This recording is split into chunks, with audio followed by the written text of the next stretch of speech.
Welcome to the Wellness Enclave, where emotional health and wellness is our top priority. Today, we have a very special call-in guest, Miss Nancy Solari, and she will be talking to us about living life full out. She's going to talk to us about how she stays motivated, even dealing with her physical challenges. How are you, Miss Solari? How are you doing this morning?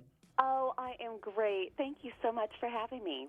Yes, ma'am. Yes, ma'am. I appreciate you for reaching out. So, for the listening audience, you guys know sometimes I switch things up. So this will be a different type of interview. Miss Solari has actually is going to allow us to enter her personal life a little bit, and I appreciate that. She deals with a physical challenge every day.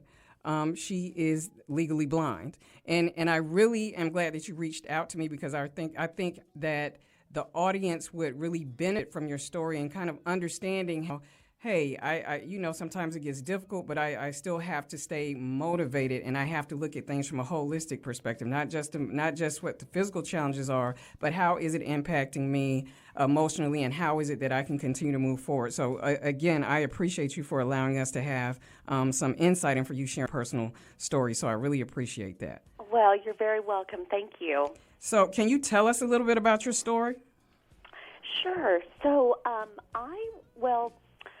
growing up, I did have a loving family from the outside looking in. But then behind the scenes, my dad had a lot of anger issues, and there was some domestic violence, and then there was an affair, and, it was just kind of a lot of stress within the household before I was even 10 years old. Okay. And then at 16, my sisters and I have two older sisters, and we all three got diagnosed with retinitis pigmentosa, which is a degenerative eye condition. There's still no cure, and I'm in my 40s now, and over time I've seen everything from details of, I look at a piece of paper now and it's just blank. There's no words on it. Okay. I look at a computer screen and it's blank. It's just a white screen.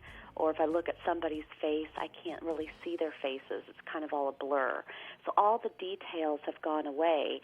And then, over the years, as all of us, life happens for everybody, right? Mm-hmm. Life goes on. So I've encountered financial loss and infertility and infidelity and you name it. And that's part of life. Is it's just going to give you a whole bunch of stuff. Right. Junk, right. Chaos, whatever you want to call Absolutely. it. But where the rubber hits the road is how you handle it. I absolutely agree. So can you tell us why you think that your story is important? Well, I think I'm one of thousands who go through this stuff.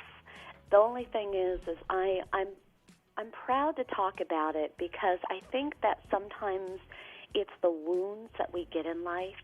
It's the times we've been beat down, the times when we felt hopeless. It's when you rally that's where the story begins. Absolutely. And we all have a story. It could be a breakup. It could be a divorce. It could be, again, financial loss. And the more we actually get out of our own mind, our own heart, and tell our stories, that's where really meaningful connection happens. I absolutely agree. Do you feel like the physical challenge of you being legally blind, do you feel like that exacerbates sometimes as you say, the life happenstance? I call them life happenstances. Do you feel like that exacerbates it or makes it a little more difficult sometimes, or? Well, no, I would absolutely say it makes it a bit more epic. Okay. Because I'm not relying on what I see, all the other senses come into play. So, I listen to people's words. I think words are very powerful, what we say to ourselves and what we say to others. I hear their words. I hear their tone. I mean, it's kind of funny. I can't see people's faces, right? So I make up in my mind what I think somebody looks like based upon how they sound. Their charisma. Okay. Right? So and even a taste of an experience. I might go to another country, and I can't see all the different museums and all the different scenery, but I can taste their food, and I can hear their music, and I can kind of build together my own experience. of that country. So do you think to a certain degree it kind of makes you more not just creative but also empathetic or empathic? Do you think it allows you to do that? Okay. Definitely. I have a really good friend of mine who has MS, which is a really tricky condition, and a lot of times I say to her, I can't imagine being you, but I know loneliness, right, and I know feeling like a burden, right, and I know those emotions that most people who have a disability do go through at some point.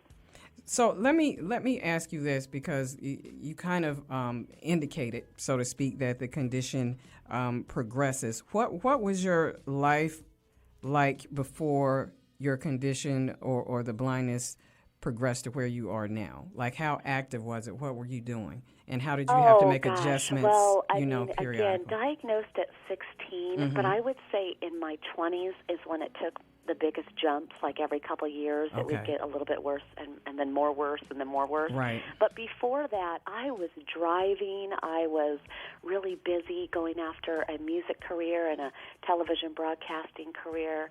But the thing is, well, no one else knew what was happening. I knew I had this diagnosis. Okay. But I just didn't believe when they said, one day you're going to go blind by 40. I just didn't believe it. At 16, you're like, get out of town. There'll be a cure. But when I started seeing like words on a teleprompter kind of move around on me, float around, or not even be there, or when I was performing one time on stage and I didn't know where the edge of the stage was. I mean, I literally almost fell off stage. Okay. It became a whole lot more real that it's not just a matter of not seeing something. It's I have to kind of be a bit careful or I could really hurt myself. Right. With that being stated, because with that being stated, how difficult or how did you learn to maneuver just doing your daily activities? How did you learn? Is that something that happened slowly where as you began to lose sight, as it began to progress, you would say, okay, I'm going to have to learn how to do this for myself before we... Yeah, it's interesting.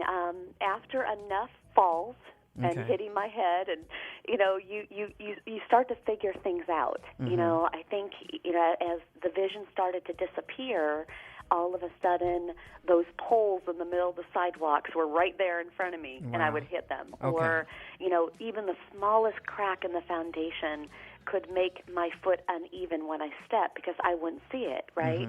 And so over time, you learn how to feel the ground. You learn how to get to the edge of a curb and tap it to make sure that see the depth of it before you step down.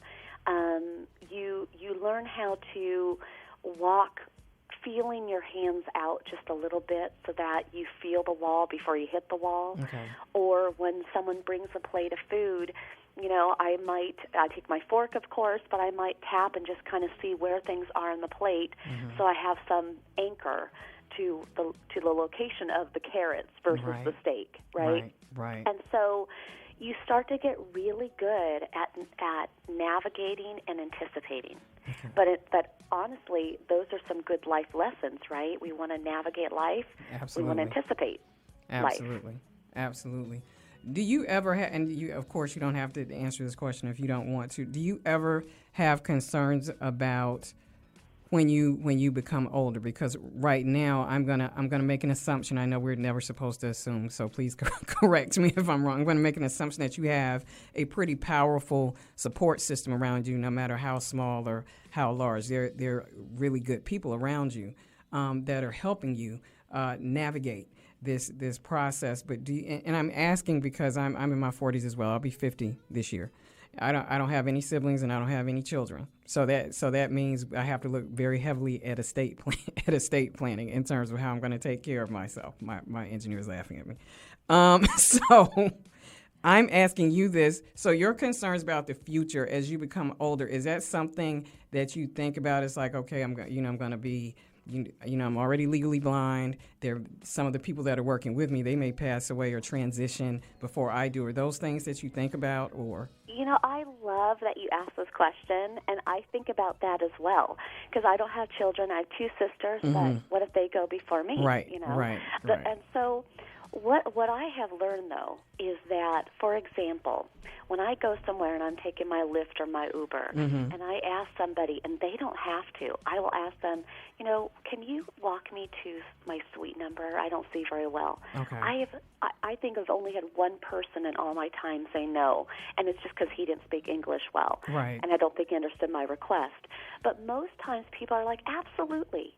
And what I have found is people look for an opportunity to serve. Okay. People look for an opportunity to have purpose. And even as I get older and I get blinder, my needs might go up a little bit more. Right. There's always going to be that person that would want to help out if they could. And you kind of have to look at down the line when we get older. Some people are going to do it from a volunteer, from a heart-centered place just because they want to give. And other people, you might have to pay for some of that assistance. But that's okay because, again, we're kind of all in this together. And so I am right there with you on that question. And I actually believe that when I fast forward and I'm in my assisted living home, perhaps by myself, I think I will make friends. Okay. I love to karaoke, so maybe I'll be like head of the assisted living karaoke. I have no idea, right? I think you have to look at life with some humor, or we're just going to get gobbled up. Absolutely, right? Absolutely. How did you become comfortable feeling? And I use this term loosely, feeling safe, because that, with being legally blind, a lot of times, that's a faculty that a lot of people rely on in terms of making an attempt to feel safe or being able to survey your surroundings and those types of things like that. So how do you feel about that, or how did you work out, or have you worked out feeling comfortable and physically safe? When I talk about being in a safe environment, physically safe. Well, it's interesting. I'll answer this a couple of different ways. One of my sisters, she's still resistant to, but she has been very resistant to the white cane because when she looks at it, it makes her feel more blind. Right. I look at the white cane, and it took me several years to really want to use it. It's been a lot of time in the drawer. Right. But what I realized is the power of the white cane, it isn't to say to myself I'm more blind, it's to tell other drivers I can't see. It's to tell the person who's riding their bicycle on the sidewalk I can't see. Right. So in some ways these tools are there to serve to let other people know kind of what they might not be able to see, because if you look at me, you're not going to know that I'm blind just by looking at me, but the white cane would tip you off. Okay. And then the other thing I would say is what's really helped me is being centered with who I am. Okay. Meaning that I think a lot of times when people have a disability, sometimes they will label themselves. I don't wear a label saying I'm legally blind or I have RP. Right. It just happens to be a part of who I am. And literally there are some days I just forget. I'm going about my day. I'm listening to all my audio low vision devices, and so I'm not losing a step. I just don't think about it. And then there's other times I absolutely think about it. I remember going to Disneyland and going on that oh-so-famous It's a Small World ride with my oldest sister who has the same condition I do. And we hadn't gone on that ride in probably 30 years together. But when we went on that ride, it was completely dark. We didn't see any lights. We didn't see any of the motion of the dancers or the little puppets or whatever they're called, the dolls. Right. It was a complete dark experience. And so there was a part of me that was like, wow, right, what 30 years has done, Right. And the last thing I will say, this goes back to humor, is we have the ability to defuse an awkward situation. It's awkward, like going on dates, right? If I go on a date, it's awkward telling them that I'm legally blind. But it's less awkward if I say to them, you know what, you want to hear the good news? And they say, what? And I say, well, I'll never see wrinkles. I'll never see gray hair. Good news, right? Right. You know Absolutely. what I mean? So I think you have to have humor in conjunction with everything else. One of the things you mentioned before we went on break was you talked about how a lot of people think of themselves as being disabled. One of the questions that I had for you is, do you prefer saying I am disabled or I have a disability? And I'm asking that because I used to work with HIV clients. And one of the things that a person said to me that was that was diagnosed as being HIV positive was, you don't hear people walking around saying, I am cancer. Why should I walk around and say, I am HIV? I have a diagnosis of HIV. Exactly, and that's why a lot of times when we get a health diagnosis, we look at it like a label, but it really doesn't need to be there. And it's so interesting, that disability question, because I don't know, for some reason that word doesn't relate to me for some reason. And it's interesting. I remember when I had to give up driving, and I was selling real estate. And I was a top producing realtor, and I had to figure out how I was going to sell real estate. So I started taking the buses. I would take 2 to 12 buses a day showing property. And I remember one time sitting in the very front of the bus where there was this placard, and it said for disabled and seniors. And I was like, well, I guess that's me now. And, it was just kind of this, is that me? Right. I just really go with visually impaired, legally blind. But a lot of times my friends and even my team will make fun of me because I'll go up to somebody and I'll say, hi, I'm Nancy. I don't see very well. Right. I still don't come out and say, hi, I'm Nancy. I'm legally blind, right? Right. I don't know. For some reason, I softball it. Okay. I guess. Okay. Yeah. Do you find that people are taken aback, or do you feel that people are taken aback when you tell them that you're legally blind? Like, do they feel uncomfortable? Do they start feeling uncomfortable around you? Or do you think it's the way that the person who is actually dealing with the physical challenges is more or less how they handle the situation, which will create the energy in terms of how the other person handles it? Yeah, it's completely up to the person who has the challenge. Okay. Because the person who has the challenge, you set the tone on how awkward or how confident the situation is going to be. Even if there's somebody acting inappropriate, asking weird questions or being rude or not helpful, it's really on that person, not the person with the disability. The person with the disability can kind of stare at going, I'm so sorry for you. Right. You know what I mean? Right. I'm so sorry you have a heart of stone. Do you see what I'm saying? Right. But it's the person with the disability who really has to look within themselves and say, you know what? I got this card in life. For me, it's the card of being legally blind. For other people, it's the card of HIV or the card of, maybe being in a wheelchair for some reason. Right. But the thing is those quote disabilities don't define us. Right. You can still be a loving sister, friend, mother, father, whatever. It doesn't take away our personality. You know what I mean? Absolutely.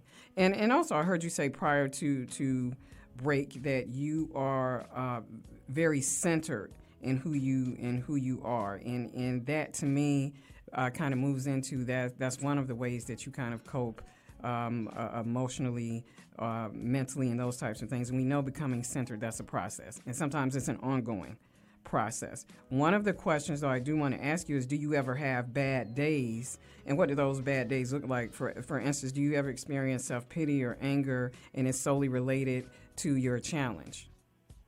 Oh, I definitely have bad days. Oh my goodness, but I do try to. I've learned how to switch the energy. Okay. I'll talk about the bad days first. Okay. So when I have a bad day, it's because I wish I could see something. I wish I could just jump in a car and go do a couple quick errands. I wish that I could. I put up my tree the other day, and I wish I could look at the tree and see the ornaments, but I just see the lights. And even at that, it's just a little bit sparkly. I can't even see the definition of the tree, but I like knowing it's there. I wish that when I'm at out to dinner with people, I wish I could be more engaged in the conversation if they're talking about something visual, because I can't see the visual. I kind of smile and I laugh and I try to play along, but there's just some things in life I'm going to miss. And so those kind of make me sad because I really wish that I could see them. But on the same token, when I'm having a bad day or when my visual, my low vision auditorial devices are not working. Sometimes they're not talking, and I'm like, talk, I need you to talk, right? Because I can't see it. Right. When those sort of things happen, I have learned over the years to switch the energy. And how you do that is if you're at home, I suggest go jump in the shower. Because you're never going to come out of that shower as angry or sad as you went in. Okay. It just doesn't happen. You're more refreshed. You've switched the energy. Have a glass of water, warm or cold. Eat something spicy or comforting. Okay. Or just go outside and let kind of nature take its course in switching the energy. But I find that if you stay sitting in the same spot, in bed, on your couch, crying, you have to get out of that cycle. You have to break it. So that's how I choose to get out of those hard moments. And I have my own little playlist. I have my career success playlist that kind of gets my booty shaken when I want to, get myself going. I also have a playlist of sentimental songs that anchor me throughout the years, that remind me of, how far I have come and to be proud of those accomplishments. What do your good days look like? My good days are when I look at the people that have joined my life. So, friends of mine who will do online dating with me. Right. I will have like a Match.com subscription. I'll give them my username, password. We'll each pour a glass of wine. We'll review the profiles together. It's fun to date with your friends, right? So, right? But I tell you that story because, again, it no longer becomes just a lonely I journey. It's we're dating, right? Or when I consider people on my team at Living Full Out. I started Living Full Out back in 2008, but it's grown, and all these different people that have jumped into the mission, the vision, and I appreciate that. And, just different strangers who all of a sudden, I remember the other day I was at the doctor's office, and the nurse walked me down to the curb where I would catch my Uber, my Lyft, and the car was there, and the driver was there, and the nurse said, "Take good care of her." Now, I had just met that nurse that day, but obviously she had bonded with me enough that she wanted to make sure I was taken care of. So, there are just such good people in the world. Those are my good days. So I have, because we only have 2 minutes, so I have two quick questions for you. Yep. One is, what would you like for people to take away from your story? And then after that, what I want you to talk about, because you mentioned living full out. So one of the things we like to do, or I like to do on my podcast, anybody who has anything positive or any information to put out that's positive, or if they're doing anything positive and they want to advertise it, I allow them to do that, because I think the more people have that information, the better it is. So again, what would you like for people to take away from your story? And then after that, tell us a little bit about living full out, or whatever other information you would like to provide for us. Oh, thank you for that. Well, the one thing I will say is, we talked a lot today about my story and living with RP and having a disability. I just really want the audience to understand that we all have a story, and it is the hardships, it is the wins. That's the secret sauce. That's what makes up the casserole of you, right? Okay, That's what makes you so dynamic. So start to consider those highs and lows in your life. Become a good storyteller. But at the same time, when you're out with somebody, ask them questions. Get them talking. Because what I've learned in life is that people are desperate, hungry for somebody to say, "How are you doing? Tell me about your favorite birthday. Tell me about your favorite accomplishment." People want the opportunity to talk, and then that's where true connection happens. Thank you for letting me share about Living Full Out. So if you want to go to livingfullout.com, everything about us is there, but we just really serve to have people look at your life as a pie, right? We want to make sure that your life isn't lopsided. It's all 90% career and 10% personal, right? Absolutely. Or vice versa. Absolutely. You want to look at your pie and divide it up like you would in equal slices. So have a slice that's career and work, have a slice that's family, have a slice that's friends, have a slice that's your personal hobbies, and do your best to keep those slices equal, because that's how you bring balance into your life. And on that note, my special gift to your audience is if they go to livingfullout.com, we do have an 80 tips to bringing balance into your life guide on there. And so useful. These little teeny tips can just, again, switch the energy from being a bad day to a good day, and it's free. So I invite for them to go to grab that. And of course, they're welcome to listen to the Living Full Out radio show.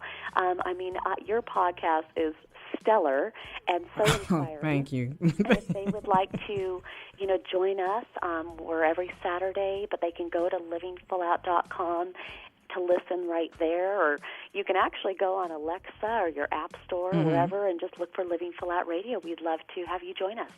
All right. Thank you. Thank you. Everyone, you guys have been listening to Miss Nancy Solari. She's been kind enough to share her story with us. As always, in the Enclave, I hope that you guys have learned something, and I hope my audience and everyone out there has a fantastic day and a happy and healthy week.